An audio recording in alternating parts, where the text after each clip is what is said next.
Lincoln para mí es toda mi adolescencia, es donde más crecí de golpe, o sea, es donde se abrió mi mundo, donde empecé a ser dueña de mi vida, o sea, es muy lindo recuerdo.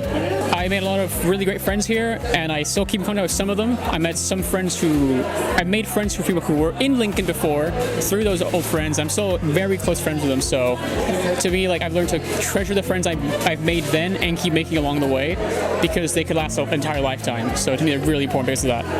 Yo tuve dos hijas acá que hicieron todo el primary school y high school, y realmente es una escuela excelente, muy buenos todos los maestros, un ambiente muy familiar, y mis hijas tienen los mejores recuerdos de su vida escolar. Friends are a really amazing thing to have, and community is amazing, and I'm really grateful that Lincoln provided me with that. Yeah, the same. I will say the community was amazing, and they just have formed lifelong friendships that to this day they're still friends. So I love that about Lincoln. It was just a very tight community for the parents and for the children. Para mí es una emoción poder haber vuelto y disfrutar de esto.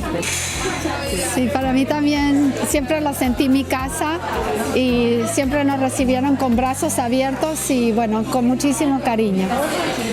Mi tiempo en Lincoln, en una oración, pura felicidad, entretenimiento y un trabajo en equipo que nunca me voy a olvidar. Lincoln sigue en mi corazón toda la vida.